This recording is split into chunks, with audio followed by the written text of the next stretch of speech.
Hello, everyone. My name is Romain Rob. Hello, this is Shayma Rob. And we're back. This is another great episode of SoapCast. We have a lot of great information for you today, and we're just going to dive right in. And today's episode is about...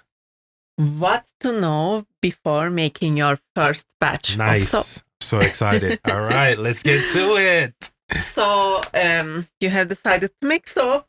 That is amazing. But you want to know, since there is just so much to learn, you want to know what do I really have to know just before starting, just before doing this first batch that I want to do this evening. Yes. What do I need to know right now? Okay. Let's talk about that. First is Lye Safety.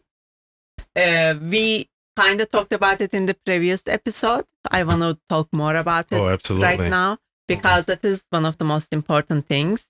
You need to first know how to work with lye so that you can start working safely and don't get hurt. Absolutely. Because all other mistakes that you are going to do are just going to cause maybe a ruined batch and you are going to have to do it again. It's okay. But Lye Safety can actually cause you real harm. Harm. Lye. Absolutely. So it is very important.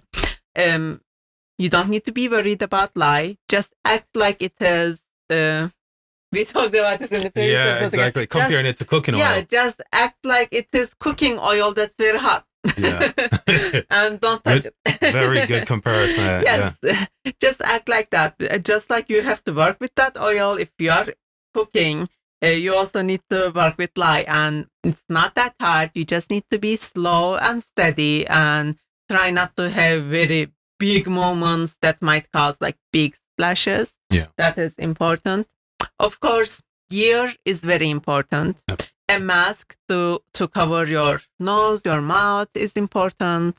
Your chin. Try to cover like below your chin. That's what I would suggest. They don't usually mention this because, if you are working standing up and the soap is below, anything splashing is going to come below your chin. Yeah, I was thinking the same thing. It's like... I usually cover below my chin with the mask. Yeah, smart. Yeah. Because my mouths are kind of big. So like I cover below my chin because I don't want it to splash. So you want that, and you also want some goggles to protect your eyes because your eyes are very sensitive to lye, believe me. The other places, maybe a little splash is going to hurt one day and then it's going to be fine later. No, eyes are not like that. So you definitely want goggles. You need gloves to protect your hands. With the glove, you can actually touch the butter and stuff. Remember that even after emulsification, saponification is still continuing. So you still have free lye in that butter. So you don't want to touch your butter either. Okay. And after it is hardened and you are ready to cut it the next day or so. Yeah. You don't have to wear a glove at this point. But I would still recommend it because you might feel little zaps from it still after one day. It should go away the next day. Yeah. It shouldn't continue after more than 1 or 2 days because saponification should be complete. If it is not complete after 2-3 days, there might be something wrong with your stuff. Yes. Good but 1-2 days, it can continue. So be careful. But I wouldn't try to lick it or anything at that point. People do that? There is something called a zap test, which is probably very common in some soap making communities, more like the older generation, maybe. I don't know. Yeah, definitely wouldn't recommend. They do zap test by touching the soap and then putting your finger on your tongue to see if it zaps. Wow. Huh. I feel like even if it doesn't really hurt, if there is a zap, you are gonna feel it on your hand already a little bit. Yeah. Please don't do your tongue because I would not recommend. One time I burned myself like that. Oh, you tried the zap test? I did try the zap test because I heard that it's a thing and I wanted to try it because I never heard of it before. When I first get into these communities, I started hearing about it everywhere and I was like, oh, okay, let me try it because I was suspecting that one of my soaps was lye heavy. due to some bad citric acid. And it was Lye heavy, and I burned my tongue, and it hurt me 3-4 days. Yeah, never do and this. And my at lips this. too. It's like it suddenly spread. Like I did not lick my soap. I touched the soap with my finger, and then I licked my finger. It's like my tongue, my mouth, it spreads suddenly. Jeez. Please don't do it. Yeah, never do this app test. Yeah, never do that. There's so many safer options. Also, pH tests are usually very wrong with soap because you need to mix it with water. When you are mixing it with water, you are actually reducing the pH, so you are not getting an accurate result. Yeah. So pH tests are not important, but you are going to feel it in your hands. You are going to know that it is Lye heavy because you are going to be able to break that soap very easily, even after weeks. Normally, you shouldn't be able to break your soap in half. Understood. Okay. But if it is Lye heavy, you can, and you can see the crumble. It will crumble. Okay. Anyways, Lye Safety, we go back to that. Also, be careful with your feet. If it like drops on the floor and stuff, don't have socks, at least. Yeah, feet are also important. Long sleeves. Oh, yes, absolutely. I mean, you don't need to be in a spacesuit, but be careful. Oh, I mean, this is just from my very basic knowledge. I would recommend like a thick sweater. Like that would.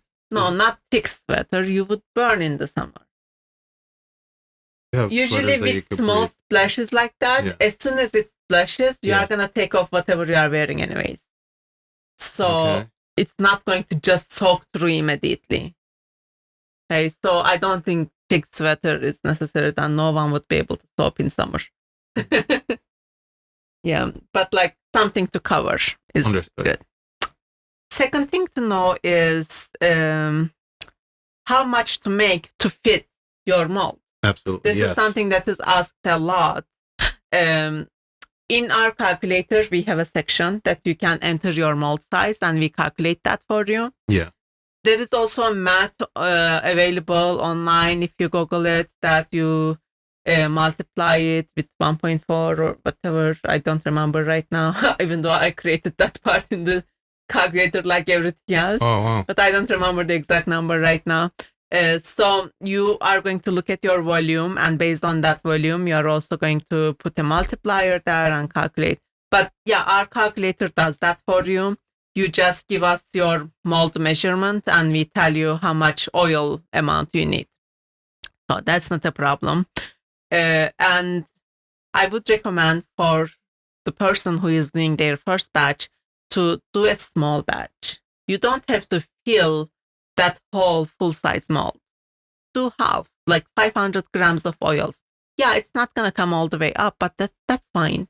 That's fine. You are making something because you don't want to actually waste so much. Yeah, absolutely. Yeah, because my first ever batch was not successful. I mean, it's your first batch. Yeah. Yeah. So it was not. Just do a test I think it could have been fine, but it was not really good, so I still threw it away. Yeah. Third one is using high quality soap, stable ingredients. Don't just buy something random from Amazon and stuff. Like, just ask people on Facebook groups and like on our forum. Yeah, the Soapah forum. On the Soapah forum, we'll help you. We'll tell you which suppliers. This is not an ad for any supplier. These are just normal soap suppliers that we would suggest you. Yeah, that has been serving the community for a while. Yeah. With absolutely reputable reviews. You are not looking for something that says it can be used in soap. You are looking for something that says it is cold process soap stable. Even if you are doing hot process, it's going to say cold process soap stable. Soaps, because when it says it can be used in soap, it usually means melt and pour. And melt and pour is already saponified, so that's a different thing. Things that can be stable in melt and pour may not be stable in a cold process or hot process. That's fine. And the last thing to know is how to clean up.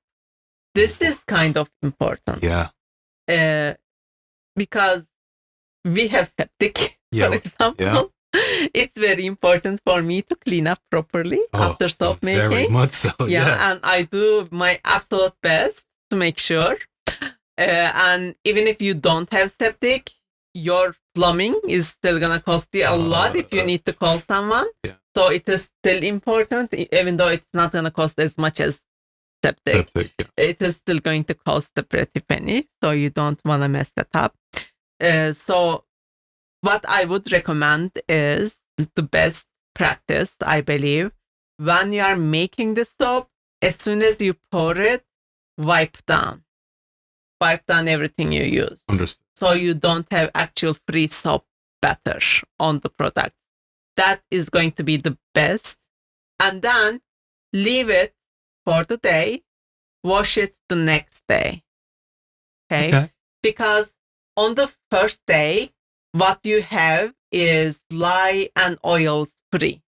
Understood. You are pouring lye down your drain and you are pouring oils down your drain. Lye may not be that big of a problem because it's a drain cleaner. Yeah, but the oil is definite. But of course, drain cleaners are also not very good for septics. Yes. So we need to know that too.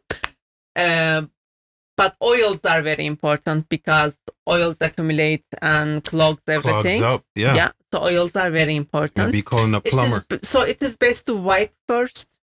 And after wiping, wait for a day. And you can wash with hot water and any kind of detergent. Would you recommend using a dishwasher? Dishwasher can have some problems later because you are using fragrances. With your next washing, you may notice all your plates smell like the fragrance. The fragrance that you used. That means it is actually passing through them, which is not a very good thing. So I try not to use the dishwasher as much as possible. So hand wash. Yes, hand wash is the best. Of course, I have heard people just putting everything in a tub in hot water, waiting for a few hours, and then just go and rinse them. Okay. I mean, that can be done. Have you ever tried it, or would you try it? I haven't tried that. But of course, waiting in hot water absolutely helps. Of course, yeah, absolutely. But I haven't tried it in the tub. No, I usually have like smaller items because I prefer not to do huge batches. Yeah. Because my brand is small batch. So I do small batches, like 2 loaves at a time. Even though I make like 8 loaves in a day, it is 2 loaves each batch. So my bowls are still like kitchen size bowl. You don't need a tub. Yeah, that's true. So after washing, it is done. What else? Oh, washing the container that you used to make your lye solution. That is actually the easiest part. Just make sure that you are still using your gloves. You can just rinse that, actually. Because it's lye solution, it doesn't need any kind of soap or detergent to be cleaned. But rinse it very well with water and it would be fine. Maybe brush it a little bit if there is lye lint. Yeah. Because when you use the detergent or soap on it, afterwards you may notice lye lint accumulating when you are making your lye solution the next time, if you did not rinse very well. So what I do is I still use detergent, but I rinse it very thoroughly because I know you don't have to use the detergent, because I have a thing that if I don't use detergent, everything's gonna be dirty. So, so it's more of a personal choice. Yes, it's more of a personal choice for me. I feel like it's clean then, and make sure to clean whatever surface that you put them on, and your sink before having any other dishes there. Yeah, and don't clean them with other dishes still in the sink or whatever. Definitely like not. that. Yeah, exactly. Keep your things separate. Your brush, sponge, whatever. Absolutely. Those should be separate. And for the cleaner to be used, you can use really anything. Like you can use down. if you are making your own dish soap, you can use that. For a lot of the parts, you can even just rinse them, like I said. Yeah, like you said with the person. Because it is soap. Yeah. But even though it is soap that is on those bowls and stuff, it is soap with super fat. It is not just soap that you would use on a dish. That is why I don't just rinse those materials either, because even though it is just soap, it has super fat. I want that to be away from my instruments, like my tools. Yeah. Because that super fat is supposed to stay on your skin. It's not made for dishes. It's not supposed to stay like a film on the dishes. So you want something, either a dish soap that you made yourself with zero super fat, or a dishwashing detergent. That's what I would recommend. Okay. And this is about it. After this, you can actually start your journey into making your own soap. Super exciting stuff. And in the next episode, we'll dive into that. Any parting words? For I would say good luck. Yeah. Good luck. And make it pretty. I was just going to say that. Plus, please post your soaps in our forum. And maybe we'll feature your soap in our Soap of the Week, in our newsletter. So until next time, thank you guys so much. Thank you so much.